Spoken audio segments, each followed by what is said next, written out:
Friends, आज हम relative strength concept लगा के स्टॉक की स्क्रीनिंग करेंगे। मैं पूरा बेसिक से आपको बताऊंगा कैसे मैंने स्क्रीन लगाई रिलेटिव स्ट्रेंथ की।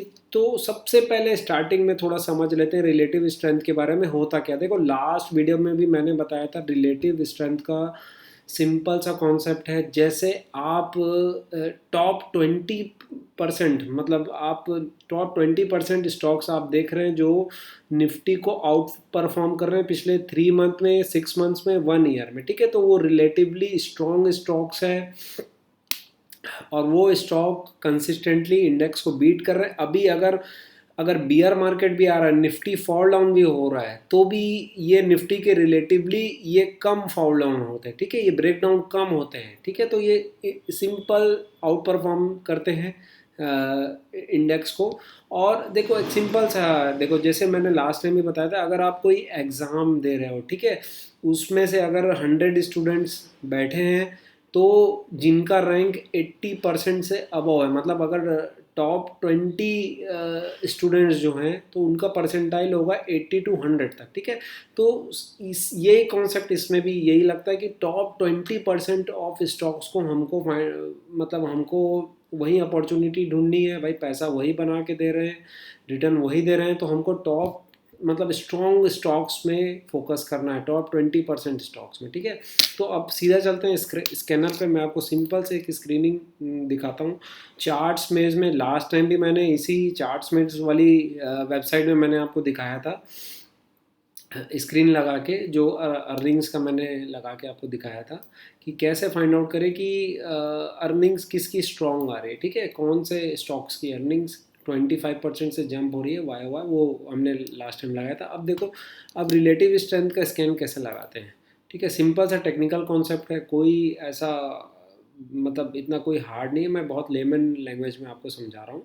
देखो, एक तो अपन देखेंगे कि जो स्टॉक्स अपने 200 डेज मूविंग एवरेज से अबव है, ठीक है, मतलब वो ऑब्वियस है स्ट्रॉन्ग स्टॉक्स अपने मतलब 200 डेज मूविंग एवरेज से ऊपर ही रहेंगे। मूविंग एवरेज मतलब जो पिछले 200 डेज का जो उसका एवरेज प्राइस है, तो वो चार्ट में जो दिखता है उसके अबव होना चाहिए। ठीक है, और इसका जो प्राइस है 52 वीक लो से 50% अबव होना चाहिए। तो ये वो क्राइटेरिया है। ठीक है, 50% से अबव होना चाहिए। मार्केट कैप मैंने लगाया 500 से अबव। ठीक है, उसके बाद जो सबसे मेन है ये है overall RS range. RS range मतलब क्या, 80 to 100, जैसे टॉप 20% ऑफ स्टॉक्स, मतलब हम इसको RS रेंज अगर दे रहे हैं 80 के अबव, तो वही स्टॉक्स हमको दिखेंगे जो अभी टॉप 20% पे हैं। ठीक है, उसके बाद फिर एक और क्राइटेरिया जो है 52 वीक हाई प्राइस, मतलब जो उसका 52 वीक प्राइस है स्टॉक का। ठीक है, उससे वो करीब 0 to 20% से नीचे नहीं होना चाहिए। अब देखो, जो स्ट्रॉन्ग स्टॉक्स हैं, सिंपल सा मैं आपसे क्वेश्चन पूछ रहा हूँ, वो बताइए आप मेरे को, क्या वो अपने 52 वीक से बहुत ज़्यादा लो होंगे या फिर उसके आसपास ही मूव कर रहे होंगे। ठीक है, अगर स्ट्रॉन्ग स्टॉक्स है, निफ्टी इंडेक्स को बीट कर रहा है, ठीक है, पिछले पास्ट 3 मंथ 6 मंथ में, तो ऑब्वियस है वो अपने 52 वीक हाई के आसपास ही घूम रहा होगा। ठीक है, तो ये वो क्राइटेरिया हो गया। उसके बाद फिर कुछ क्राइटेरिया हैं, जैसे रुपी वॉल्यूम है, मतलब लिक्विडिटी उसमें एकदम कम नहीं होनी चाहिए। तो एवरेज रुपी वॉल्यूम 30 डेज़ की, पास 30 डेज़ की एवरेज जो इन रुपीज़ में जो वॉल्यूम हम देख रहे हैं 5 CR से ज़्यादा होनी चाहिए। ठीक है भाई, हम जिस भी स्टॉक में बैट करेंगे, ठीक है, तो उसमें हम ऐसा नहीं कि हम स्टक हो जाएं, हम इलिक्विड स्टॉक से हमको दूर रहना। ठीक है, और पेनी स्टॉक्स को भी मैंने यहाँ आउट कर दिया, मतलब 20 रुपीज़ से अबव वाले जो स्टॉक्स हैं हम उसमें ही फोकस करेंगे। ठीक है, तो ये था सिंपल सा स्कैनर स्क्रीनिंग क्राइटेरिया। इसको हम लगाएंगे तो अब देखो लगभग लगभग यहाँ पे 200 के आसपास नेम्स आ रहे हैं। ठीक है, अब जो है कुछ स्ट्रॉन्ग स्टॉक्स के बारे में मैं बात करूंगा जो फंडामेंटली मतलब उनमें ऐसा क्या चल रहा है। ठीक है, टेक्निकल्स स्क्रीनिंग क्राइटेरियाज ने हमने स्क्रीन तो लगा दिए। अब हम फंडामेंटली देखेंगे, चेक करेंगे इंडिविजुअली हर कंपनी में क्या क्या चल रहा है। यही है स्क्रीनिंग क्राइटेरिया। देखो, मेहनत तो करनी पड़ेगी। ठीक है, थोड़ा सा मैं अपनी स्क्रीन को इधर कर देता हूँ। अब देखो, एक जो है अभी देखो स्पेशलिटी केमिकल्स, आप इन इस लिस्ट को देखोगे, आप चेक करोगे तो स्पेशलिटी केमिकल्स वाले जो स्टॉक्स हैं, ठीक है, वो बहुत नंबर ऑफ स्टॉक्स बहुत ज़्यादा मिलेंगे, क्योंकि कुछ तो ऐसा ऐसा उसमें चल रहा है, वो रिलेटिवली बहुत स्ट्रांग है। देखो जैसे मैं अब एक विष्णु केमिकल्स के बारे में देखता हूँ। विष्णु केमिकल्स, ठीक है, विष्णु केमिकल्स में हम चलते हैं यहाँ पे।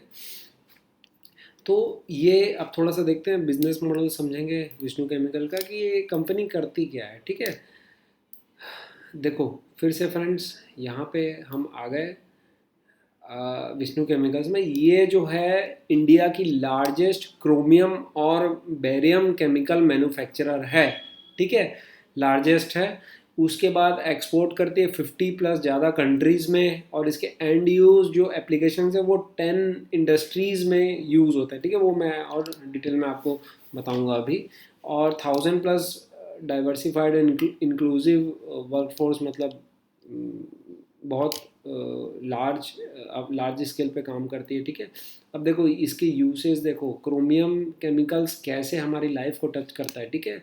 क्रोमियम यहाँ पे इन्होंने बहुत अच्छा प्रेजेंटेशन बनाया हुआ है, मतलब देखेंगे तो विजुअली भी। और जैसे लेदर सोफ़ा में क्रोमियम यूज़ होता है, सिरेमिक टाइल्स में, ठीक है, फिर नॉब्स में भी लिखा हुआ है, फिर ग्रीन बॉटल जो जो पिक्चर में यहाँ पे सब में मतलब क्रोमियम का यूज़ हुआ है।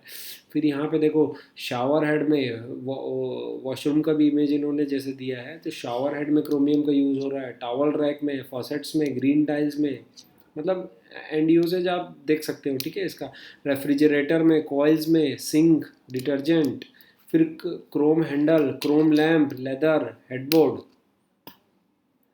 तो नंबर ऑफ यूसेज। अब देखो इसके जो प्रोडक्ट हैं, शुरू में बहुत कम प्रोडक्ट्स में डील करता था, धीरे धीरे इसने डाइवर्सिफाई किया, इसने अपनी जर्नी भी यहाँ पे डिस्क्राइब की थी। अब एक्चुअली हम एकदम अगर एंड टू एंड डिटेल में जाएंगे तो वीडियो बहुत लंबा हो जाएगा, इसलिए मैं एक ओवरव्यू आपको बताया शॉर्ट में। देखो क्रोमियम और बेरियम केमिकल्स में ये डील करता है, जो बहुत सारे इंडस्ट्रीज़ में यूज़ होता है, ठीक है। सिंपल लेमैन लैंग्वेज में इतना ही समझना है अपने को। जो केमिकल कंपाउंड्स हैं देखो बहुत सारे, जैसे sodium dichromate, basic Chrome sulphate, chromic acid, Chrome oxide green, potassium dichromate etcetera, ठीक है। Flexible product mix, barium carbonate, अलग अलग केमिकल कंपाउंड्स यूज़ होते हैं। अब देखो ये हमारे स्क्रीनिंग क्राइटेरिया में कैसे आया, मेन मुद्दा तो ये है, समझने वाली बात तो ये है, ठीक है। अब क्या चल रहा है कंपनी में, क्यों इस ये रिलेटिवली बहुत स्ट्रांग है, ठीक है। तो थोड़ा सा हम यहाँ पे इसके लेटेस्ट फ़ोन कॉल से हमने समराइज़ किया हुआ था कि क्या ट्रिगर्स हो सकते हैं, ठीक है। एक तो देखो Vishnu chemicals driving it's growth in coming periods, मतलब 15 to 20% टॉप लाइन ग्रोथ ये टारगेट कर रहा है ना। और बेटर एबिटा के साथ डिलीवरिंग, मतलब वैल्यू एडेड प्रोडक्ट्स में शिफ्ट हो रहा है, जैसे ये स्ट्रोंथियम कार्बोनेट प्रोजेक्ट कमीशन कर रहा है, ठीक है। तो क्रोमियम और बेरियम के साथ साथ ये थर्ड वर्टिकल में भी एंटर कर रहा है, तो new chemistry for Vishnu chemicals, ठीक है, कैपेसिटी लगाएगा और प्रोडक्शन होगा, सेल्स करेगा, तो ऑब्वियस है रेवेन्यू ग्रोथ आएगी, पेट ग्रोथ आएगी, इसीलिए मार्केट इसको रिवॉर्ड कर रहा है। इसीलिए ये स्टॉक अगर निफ्टी 20% गिर रहा है तो ये स्टेबल है, कंसोलिडेशन फेस में, या 10% गिर रहा है मतलब रिलेटिवली बहुत स्ट्रॉन्ग है ये, ठीक है। तो sales is expected to start from H2 of this financial year. उसके बाद आप देखेंगे हम इस वर्टिकल से दो 250 to 300 crore of revenue generate कर सकता है। उसके बाद फिर क्रोम माइन एक्वायर किया इन्होंने एक अफ्रीका में आई थिंक, और जिससे बैकवर्ड इंटीग्रेशन हो जाएगा इसका, और रॉ मटेरियल पर इसको अच्छा कंट्रोल हो जाएगा, ठीक है। मतलब जैसे बेरियम इन्होंने कॉन कॉल में बताया कि बेरियम में भी जब इन्होंने बैकवर्ड इंटीग्रेशन किया तो एबिटा मार्जिन इम्प्रूव हुए, रॉ मटेरियल में अच्छी पकड़ आई। तो ये भी वही कह रहे हैं कि एक्वायर किया जो इन्होंने chrome mine is a long term strategy to improve EBITDA margins. The company is hopefully getting statutory clearance by September October, ठीक है। उसके बाद 70-80% रॉ मटेरियल ये फुलफिल कर देगा फर्स्ट ईयर में ही, और 90% सेकेंड ईयर में, ठीक है। The backward integration is anticipated to lead similar EBITDA growth patterns in chromium business as seen in barium business. अब थोड़ा स्क्रीनर में देखते हैं इसका पास्ट कैसा रहा। जैसे ये इन्होंने बताया कि एबिटा मार्जिन्स इसके इम्प्रूव हुए बेरियम प्रोडक्ट्स में जब ये बैकवर्ड इंटीग्रेशन किए थे। देखो इसके थोड़े से ऑपरेटिंग मार्जिन्स जो है हम ईयर ऑन ईयर चेक करते हैं। देखो स्टार्टिंग में 19-80% थे, उसके बाद फिर धीरे धीरे बहुत साल तक इसका 13-12-15 के आसपास ओवर करता रहा, फिर जंप हुए। मतलब यहीं पे बेरियम का जो बैकवर्ड इंटीग्रेशन वगैरह हुआ 17%-16% के आसपास मार्जिन्स इंप्रूव हुए। यहाँ से ये बोल रहे हैं कि और इम्प्रूव होंगे, ठीक है। उसके बाद एक ये जो है ना क्रोम मेटल, मतलब फॉरवर्ड इंटीग्रेशन भी कर रहे हैं ये क्रोम मेटल में भी ये जा रहा है। मैंने देखा था इनका क्रोम मेटल वाला जो था, क्रोम मेटल, हाँ क्रोम मेटल में भी ये देखो फॉरवर्ड इंटीग्रेशन भी कर रहे हैं, मतलब जिससे टाइम बढ़ेगा, वैल्यू एडेड प्रोडक्ट्स बढ़ेंगे। तो डेवलपमेंट्स मतलब यही इन्होंने कहा कि माइंस एक्वायर किए वो backward integration, secondly Chrome metal. जो क्रोम मेटल वाला जो पार्ट है ये इन्होंने बोला कि माइनिंग साइड बहुत तेज़ी से प्रोग्रेस हो रहा है, ठीक है। और सितंबर अक्टूबर तक इनको मिल जाना चाहिए, मतलब S2 से अपने को विजिबल दिखेगा, उससे रेवेन्यू जो भी एबिटा धीरे धीरे बढ़ेगा। और जो क्रोम मेटल वाला पार्ट है वो थोड़ा लॉन्ग टर्म स्ट्रेटेजी है। ये अभी फोकस कर रहे हैं स्ट्रॉन्टियम वाला भी जो प्रोजेक्ट है जो मैंने बताया, थर्ड वर्टिकल में एंटर कर रहे हैं, ठीक है। तो क्रोम मेटल में क्लियर रोड मैप के साथ ये बोल रहे हैं कि नेक्स्ट कॉन कॉल में ये कुछ they will throw some light, ठीक है। तो ये थे कुछ ग्रोथ ट्रिगर्स फ्रेंड्स। रिलेटिवली अगर स्ट्रॉन्ग है, अर्निंग्स आ रही है, हमको चार्ट में दिख रहा है, तो हमको स्टडी कर रहे हैं कि अंदर फंडामेंटल ट्रिगर क्या प्ले आउट हो सकता है। हम ऐसे ही अपने मतलब वॉच लिस्ट में ऐड करें, उसके बाद उसको तुरंत हम ट्रैक करना स्टार्ट करें। नेक्स्ट हम देखेंगे गुड लक इंडिया के बारे में, ठीक है। गुड लक इंडिया भी देखो, ये भी आप बोलोगे कि ये हमारे स्कैन में आ रहा है कि नहीं, मैं इसको भी चेक करा देता हूँ।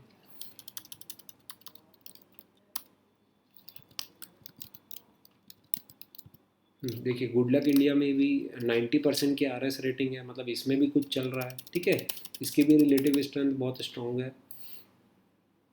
अब देखो गुड लक इंडिया जो क्या करती है, इसका भी मैं फटाफट बिजनेस मॉडल बता देता हूँ। ये भी जो है मतलब आयरन एंड स्टील में बहुत मेजोरिटी ऑफ प्रोडक्ट्स में डील करती है। तो जैसे क्या है, स्टार्टिंग में तो धीरे धीरे जैसे शिफ्ट हुआ है वैल्यू एडेड प्रोडक्ट्स में। इसके पहले इंजीनियरिंग स्ट्रक्चर वगैरह में ही ज़्यादा, फैब्रिकेशन वाले में ही ज़्यादा फोकस करती थी। अभी अभी जो इनका जो है बिजनेस सेगमेंट है, एक सेकंड में पेज नंबर देख लेता हूँ कहाँ पे था इनका, पेज नंबर 4 और 5 में बिजनेस मॉडल। हाँ, तो एट अ ग्लांस में ये है engineering structure and precision fabrication. फिर फोर्जिंग प्रोडक्ट्स, फोर्जिंग बहुत मतलब प्रिसाइज प्रोडक्ट्स होते हैं जो अभी डिफेंस विफेंस में भी यूज़ हो रहे हैं, प्रिसीजन पाइप्स और tubes, auto tubes. Auto OEMs में भी बहुत वास्ट इनका स्कोप है, ठीक है। वो मैं अभी आपको दिखाऊंगा इनका बहुत ह्यूज है, मतलब टोटल एड्रेसेबल मार्केट जो देखोगे आप। अब देखो ये है, ये भी वही कह रहा है, यहाँ पे भी फंडामेंटल ट्रिगर वही प्ले आउट होगा, strategically focusing on high margin value added products and high growth sectors, auto, solar, railways and defence. क्योंकि डिफेंस और रेलवेज में आप देखोगे इंडियन गवर्नमेंट बहुत मतलब दिन रात एकदम उसी में ही लगी हुई है कि भाई डिफेंस और ये सब में बहुत ज़्यादा फोकस कर रही है। इसका कुछ क्लाइंटल बेस दिखाता हूँ मैं अब आपको। देखो ये इतने सारे ऑटो OEMs हैं डोमेस्टिक और ग्लोबल में, ठीक है। फिर इंजीनियरिंग स्ट्रक्चर्स की ये जो कंपनियाँ हैं ये सब, इससे प्रिसीशन ट्यूब्स और पाइप्स वगैरह देती, कुछ बड़े बड़े PSUs भी इसके क्लाइंट्स हैं, ठीक है। और भी अब डिफेंस सेक्टर में मैं आपको दिखाता हूँ। देखो गवर्नमेंट की PSUs है, एरोस्पेस वाला जो है वो सब ह्यूज ऑर्डर्स दे रही हैं अभी इसको, गुड लक इंडिया को। तो defence contributes around 2% of total revenue. अभी सिर्फ देखो सिर्फ 2% कंट्रीब्यूट कर रहा है, आगे जाके आप एक बहुत बड़ा टाइम है, ये अपॉर्चुनिटी है, ठीक है। उसके बाद थोड़ा सा हम फ्रेंड्स देखते हैं यहाँ पे, जैसे इसके कहाँ कहाँ पे यूसेज हैं। फोर्जिंग्स वगैरह डिफेंस प्रोडक्ट्स है, एरोस्पेस पार्ट्स है, ठीक है। मतलब बहुत डाइवर्सिफाइड एंड यूज़र, बहुत सारी इंडस्ट्रीज़ में, एंड यूज़र इंडस्ट्रीज़ में बहुत ह्यूज है। एरोस्पेस डिफेंस में the future growth drivers main यही हो सकता है, ठीक है। और अभी मैं आपको दिखाता हूँ इसकी कौन कौन सी समरी थोड़ी सी दिखाता हूँ मैं आपको AI की। अब जैसे हाइड्रोलिक ट्यूब्स और प्लांट्स को जो इन्होंने कमीशन किया जैन 2025 में, वो कंट्रीब्यूट करेगा Q1 से। उसके बाद फिर ये जो है good luck India remains on leveraging its expanded capacities to tap into high growth sectors, वही जो मैंने बताया। The company aims to achieve double digit revenue growth margin expansion in FY 2026, ठीक है।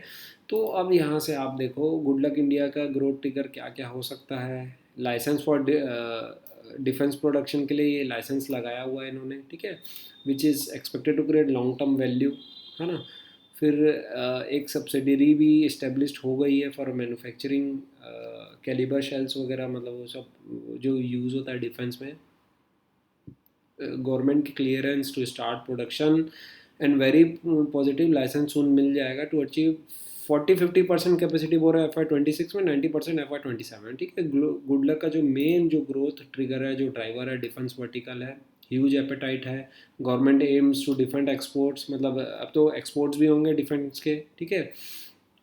50,000 crore in the next 2 to 3 years हो सकते हैं। फिर उसके बाद है good luck India. Good luck India has made hydraulic tube sector, मैंने आपको बता दिया, ठीक है। फिर इंफ्रास्ट्रक्चर सेक्टर में भी बहुत बूम है, railway, thermal power etcetera. Auto sector, auto OEMs में तो इनका बहुत ज़्यादा ही है। फिर फॉर्जिंग सेक्टर, और अच्छा ग्रोथ इन्होंने दिखाया अभी फर्स्ट क्वार्टर में FY 2026 में। कोर ग्रोथ फॉर्जिंग वाले पार्ट में वही ये बता रहे हैं, समराइज कर रहे हैं, ठीक है।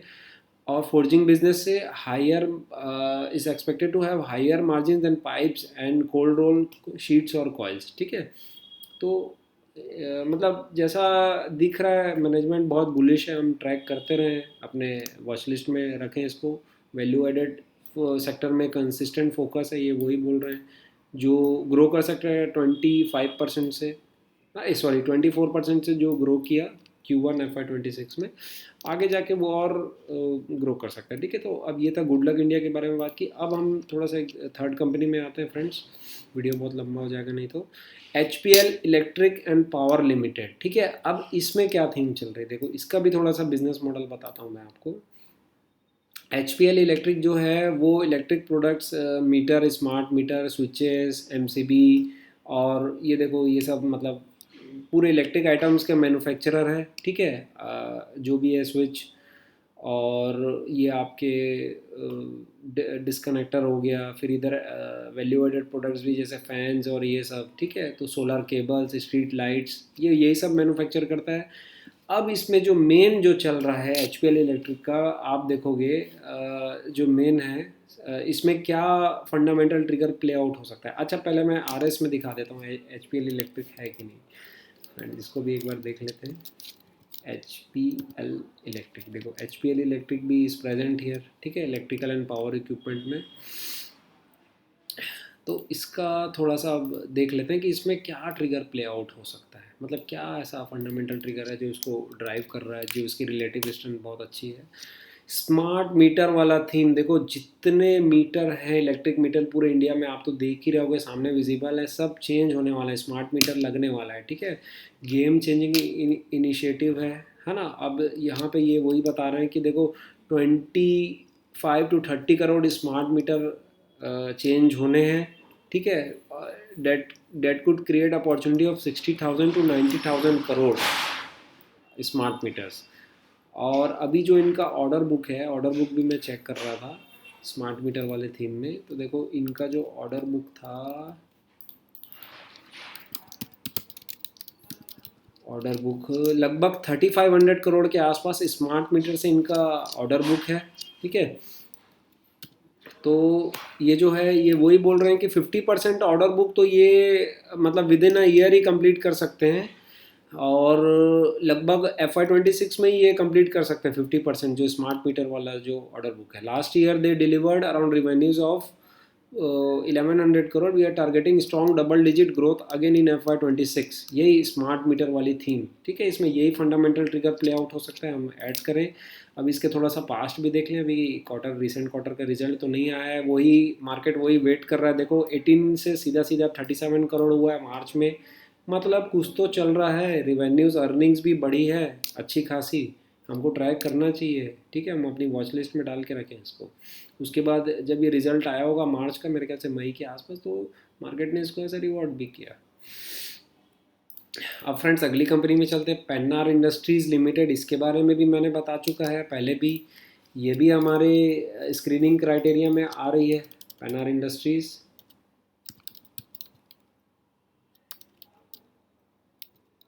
जस्ट अ सेकेंड फ्रेंड्स, देखो पेनार इंडस्ट्रीज़ भी 89 है इसकी आरएस रेटिंग। अब थोड़ा सा चलते हैं हम कंपनी के बिजनेस मॉडल में। कई बार मैं कवर चुका हूँ, उसमें भी देखो क्या है, मतलब प्रिसीशन, मतलब जो डाइवर्सिफाइड इंजीनियरिंग वाला जो सेगमेंट है, और इसमें जो मेन है प्री इंजीनियरिंग बिल्डिंग, ठीक है, वो बहुत बड़ी थीम प्ले आउट हो रही है इसमें पेनार इंडस्ट्रीज़ का। पहले भी कई बार मैंने यूट्यूब चैनल में अपने कवर किया, वो आप देख सकते हैं जाके। अब जो इसका एआई से जो हमने समरी बनाई थी कि जो इसके ये देखो, कुछ पुराने जो मतलब लो वैल्यू लो मार्जिन वाले जो बिजनेस थे उसको इन्होंने शट आउट किया। उसके बाद फिर जो हाई मार्जिन वाले बिजनेस है, जैसे प्री इंजीनियरिंग बिल्डिंग में डबल डिजिट ग्रोथ आ रही है, ठीक है। और इन्होंने रायबरेली में प्लांट भी डाला था, scaling up improving it's performance, ठीक है। तो सिग्निफिकेंट ग्रोथ कंट्रीब्यूट करेगा FY 26 में, कैपेसिटी यूटिलाइजेशन होगी, सब कैपेक्स एपेक्स सब हो गया, खर्चे सब ले लिए इन एंड। अब बस भाई फल खाना है बस अब, ठीक है, पेड़ लगा लिए। तो वही समय चल रहा है। अब एसेंट इसकी यूएस सब्सिडरी है जो पीईबी का काम करती है यूएस में, वो भी forecast double digit increase in both revenue and PBT for the current physical year. ये भी बहुत बड़ा ट्रिगर प्ले आउट हो सकता है, ठीक है। बाकी इंजीनियरिंग सर्विसेज जो है प्रिसीशन इंजीनियरिंग में काम कर रहे हैं, पुराने सब जो लो मार्जिन वाले थे उसको सब शट आउट किया इन्होंने, जैसे हाइड्रोलिक्स है, बॉयलर्स है, ये सब में एक्सपेंड कर रहे हैं, ठीक है। तो इसमें ये ट्रिगर प्ले आउट हो सकता है।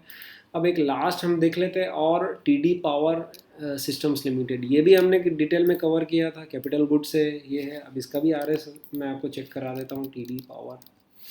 टीडी पावर सिस्टम्स भी प्रेजेंट है, 88 आरएस रेटिंग है, तो ये भी हमारे स्क्रीनिंग में आ रहा है, स्क्रीनिंग क्राइटेरिया में। अब देखो टीडी पावर क्या करता है, मोटर और जनरेटर बनाता है, ठीक है, मोटर और जनरेटर बनाता है। और यूएस में जैसे अभी एआई और ये वो, यूएस में क्या सभी जगह चल रहा है ग्लोबल, तो स्ट्रॉन्ग एक्सपोर्ट बिजनेस, ठीक है, backbone of the TD power system, मतलब एक्सपोर्ट ये बहुत एंटिसिपेट कर रहे हैं, ठीक है। सिग्निफिकेंट इंक्रीज हुआ है, ऑर्डर बुक में 67% हमने कवर भी किया था जब Q4 के इसके रिजल्ट्स आए थे। ऑर्डर बुक भी बढ़ी है। उसके बाद ये growth demand in gas turbine engine, data centre, AI server farms, grid stabilisation, पूरा ग्रिड ब्लैकआउट हो गया था अभी कहीं पे रिसेंटली, इन्होंने बताया था कॉन कॉल में, ठीक है। तो extremely strong growth in the order book. ये वही कैपिटल गुड्स वाला सेक्टर वही है कि देखो एक बार क्या है, जब मशीनें लगती है ना तो फुल फ्लैश में बहुत तेज़ी से लगती है, मतलब लिफ्ट वगैरह हो गया या जनरेटर या कुछ ऐसे लग गए तो वो कुछ साल तक का पूरा मार्केट साइकिल जो चलती है वो एक बूम रहता है। उसके बाद जब लग जाते हैं तो फिर जब मेजोरिटी ऑफ कैपेक्स या फिर मेजोरिटी ऑफ जब बिल्डिंग बन रही होती है, कहीं पे इंफ्रास्ट्रक्चर बहुत आ रहा होता है, कैपिटल गुड्स वाले सेक्टर सब चल रहे होते हैं, फिर कुछ साल के लिए ठहर सा जाता है, ठीक है। क्यों? क्योंकि कितना ही लगेगा, मतलब लिफ्ट लगेंगी तो बिल्डिंगें बनेंगी तो कितनी बनेंगी, एक समय तो आएगा कि डाउनफॉल आएगा, स्टॉप होगा ही ग्रोथ। ऐसे ही जैसे जनरेटर और मोटर और ये सब का है कि भाई एआई आ रहा है, ग्रिड स्टेबलाइजेशन का थीम भी, मतलब सबको स्टेबलाइज करना है, अल्टरनेटिव्स भी रखने की, ब्लैकआउट वगैरह मत होए, तो उसके लिए जनरेटर मोटर शाफ्ट सब लगना ही है, इंजन लगने ही है, ठीक है। तो ये वही दौर अभी चल रहा है। बहुत समय तक आप इसको देखोगे तो टीडी पावर का आप देखोगे तो बहुत समय तक ये शांत बैठा हुआ था, है ना। अब वापस से इसका एक मतलब फेस आ रहा है दोबारा, ठीक है। तो इसमें यही है फ्रेंड्स, फंडामेंटल ट्रिगर यही प्ले आउट हो सकता है कि ऑर्डर बुक बढ़ रही है और जनरेटर्स और डिमांड बहुत अच्छी आ रही है। इनके कॉन कॉल भी ज़रूर मैं रिकमेंड करूँगा, आप एक बार डिटेल में सुनो लास्ट कॉन कॉल जो हुई थी। फिर जो बड़े जनरेटर्स है 40 मेगावाट्स और इवन 45 मेगावाट्स के, वो बहुत कम लोग बनाते हैं, तो that will open a huge market potential for TD power in FY 27। तो ये सब फ्रेंड्स आपको देखना चाहिए जाके एक बार एटलीस्ट, हल्का हल्का, मतलब जो जो मेन है जहाँ पे ग्रोथ ट्रिगर है, जो मतलब जो कंपनी इतना बुलिश बात कर रही है कॉन कॉल, तो ये सब कॉन कॉल तो एटलीस्ट हम सुने, ठीक है। प्लांट की कमीशनिंग की भी बात कर रहे हैं यहाँ पे, ठीक है, for H2 in the current financial year, motor business growth, है ना। तो फ्रेंड्स आज के लिए इतना ही। अब देखो जो जो मैंने कंपनी की बात की है, मैंने कुछ स्ट्रॉन्ग सेक्टर से जो रिलेटिवली बहुत स्ट्रॉन्ग है उससे स्ट्रॉन्ग कंपनीज को उठा के मैंने आपको जस्ट एक एग्जांपल के लिए केस एनालिसिस बताया। इसको किसी भी तरीके का आप बाय सेल रिकमेंडेशन नहीं समझेंगे, ठीक है। This is for only for educational purpose. तो फ्रेंड इसी टाइप के वैल्यूबल वीडियोज़ के साथ नेक्स्ट टाइम भी हम आपसे मिलेंगे, तब तक के लिए जय हिंद।